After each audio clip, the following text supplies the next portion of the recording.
نحمدہ و نصلی علی رسولہ الکریم، اما بعد فاعوذ باللہ من الشیطان الرجیم، بسم اللہ الرحمن الرحیم۔ اللہ اللہ بائے بسم اللہ پدر، مانیے ذبح عظیم آمد پسر۔ یعنی بسم اللہ کی بے کا جو نقطہ ہے وہ علی کی ذات ہے، اور جو کائنات کے اندر ذبح عظیم ہے وہ مولا حسین کی ذات ہے۔ فرمایا مولا علی کرم اللہ وجہہ نے کہ پورے قرآن مجید کا جو لب لباب ہے، یعنی اس کو اکٹھا کیا جائے تو الحمد شریف بنتی ہے، اور الحمد شریف کے پورے جو پورا لب لباب ہے اس کو اکٹھا کیا جائے، مختصر کیا جائے تو بسم اللہ الرحمن الرحیم بنتا ہے۔ اب اگر بسم اللہ الرحمن الرحیم کو اکٹھا کیا جائے، یعنی اس کا جو لب لباب ہے وہ بسم اللہ کی بے ہے، اور بسم اللہ کی بے کا جو لب لباب ہے وہ بے کا نقطہ ہے۔ تو فرمایا وہ جو نقطہ ہے نا وہ میں علی ہوں۔ اللہ اللہ بائے بسم اللہ پدر، مانی ذبح عظیم آمد پسر۔ یعنی جو بسم اللہ کی بے کا نقطہ ہے وہ مولا علی کی ذات ہے۔ اور آپ نے فرمایا اگر میں اس کی تفسیر لکھوں نقطے کی، جو بسم اللہ کی بے کا نقطہ ہے، تو 70,000 جو اونٹ ہے وہ بھر جائے ان کتابوں سے، لیکن بسم اللہ کی بے کے نقطے کی تفسیر مکمل نہیں ہوتی۔ اس کو شیر خدا کہتے ہیں، اس کو مولا علی کہتے ہیں۔ تو وہ مولا علی کون ہے؟ تو تاجدار مدینہ علیہ الصلوۃ والسلام ایک دفعہ علی پاک کی ران پہ سر رکھ کر سو گئے۔ سرکار کی جو نماز عصر ہے وہ قضا ہو رہی ہے مولا علی کی، سورج غروب ہونے کو ہے، تو سوچا میری تو نماز عصر قضا ہو گئی۔ اب اس پریشانی میں آپ کی آنکھ سے آنسی جاری ہوا تو وہ چہرہ رسول پہ پڑا، تو آپ جاگے۔ آپ نے پوچھا علی رو کیوں رہے ہو؟ عرض کی سونیا میری نماز عصر قضا ہو گئی ہے۔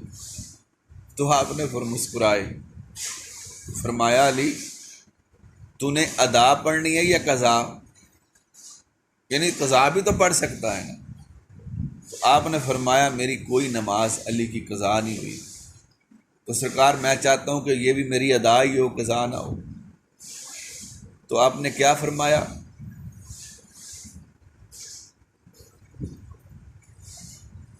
تو آپ نے انگلی کا اشارہ کیا، آپ نے سورج کو جب انگلی کا اشارہ کیا فرمایا انا علیہ، یعنی اللہ تعالیٰ کی بارگاہ میں دعا کی، انا علیہ طاعتک و طاعت رسول کا فردد علیہ شمسا، یعنی اے مولا علی تیری اطاعت میں تھا،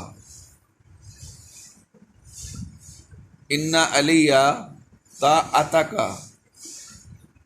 علی مولا تیری اطاعت میں تھا، طاعت رسول کا، تیرے رسول کی اطاعت میں تھا، فردد علیہ شمسا، یعنی علی تیری اطاعت میں تھا، تیرے محبوب کی اطاعت میں تھا، اس لیے علی کے لیے سورج کو لٹا دے۔ میں یہاں پر سوال کرتا ہوں، نماز تو چھوڑ دی لیکن سرکار کی خدمت نہیں چھوڑی، سرکار کو جگایا نہیں ہے، اور نبی کا سر مبارک ران پہ رکھنا، سرکار کا سو جانا، یہ مصطفیٰ کی اطاعت ہے یا اللہ کی؟ یہ کملی والے کی اطاعت ہے یا اللہ کی اطاعت ہے؟ یہ تو اطاعت مصطفیٰ ہے صلی اللہ علیہ وآلہ وسلم، یعنی طاعت کا، مولا تیری اطاعت میں تھا۔ لیکن ادھر دیکھیں، اطاعت تو مصطفیٰ کی ہے، اطاعت تو مصطفیٰ کی ہے، تو سرکار فرما رہے ہیں مولا یہ تیری اطاعت ہے، یعنی سرکار کی اطاعت، سرکار کی تابع داری، سرکار کے حکم پر عمل کر لینا، یہ کس کی اطاعت ہے؟ اللہ تعالیٰ کی.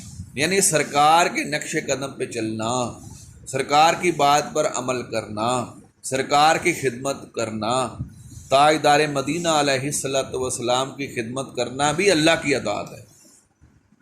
کیسی اطاعت ہے؟ ایک صحابی ہیں، وہ نماز پڑھ رہے ہیں، سرکار نے اس کو غالباً ابی بن کعب ہیں رضی اللہ تعالیٰ عنہ، آپ نے آواز لگائی، وہ نماز پڑھ کر آپ کی خدمت میں حاضر ہوئے. آپ نے فرمایا ابی تم نے دیر لگائی. عرض کی مولا میں نماز میں تھا. آپ نے فرمایا تجھے میں نے بلایا تھا، تجھے میں نے بلایا تھا، تجھے میں نے بلایا تھا. نماز کو چھوڑ دیتے میری بارگاہ میں آ جاتے. یعنی علماء کرام لکھتے ہیں، مفسر کرام لکھتے ہیں کہ یہاں پر حالت نماز میں اگر نبی پاک کسی کو بلائیں تو حکم یہ ہے کہ وہ نماز کو ترک کر دے اور سرکار کی بارگاہ میں آ جائے. کیوں؟ سرکار کی اطاعت بھی اللہ کی اطاعت ہے، جو نماز ہے وہ بھی اللہ کی اطاعت ہے، اور سرکار کی بات پہ عمل کرنا، سرکار جس مقصد کے لیے بھیجیں وہ کام کرنا، یہ بھی اللہ کی اطاعت ہے. کام کر کے واپس آنا. اب جب وہ بندہ نماز چھوڑے گا، وہ نبی پاک کے ساتھ پاس آئے گا، بات تو کرے گا، بات تو کرے گا، بازار بھیجیں گے بازار تو جائے گا، لیکن اس کا عمل ہو رہا ہے، اس کی نماز ہو رہی ہے. یہ سارے کام کر کے جہاں جہاں نبی پاک بھیجیں باتیں کر لے، تو فرمایا سونیا اب میں جو نماز ہے وہ میری ٹوٹ گئی؟ فرمایا نہیں، ٹوٹی نہیں ہے، جہاں سے چھوڑی تھی وہیں سے پڑھ لے. اب جس جگہ سے وہ نماز چھوڑ کر جائے گا وہ وہیں سے آ کر نماز کو دوبارہ شروع کر لے گا، اس کی نماز ٹوٹے گی نہیں. طاعتک ان علیہ طاعتک طاعت رسول کا فردد علیہ الشمسا. اس کے لیے سورج کو لٹا دے، یہ تیری اطاعت میں تھا، یہ تیری تابعداری میں تھا. وما علینا الا البلاغ المبین.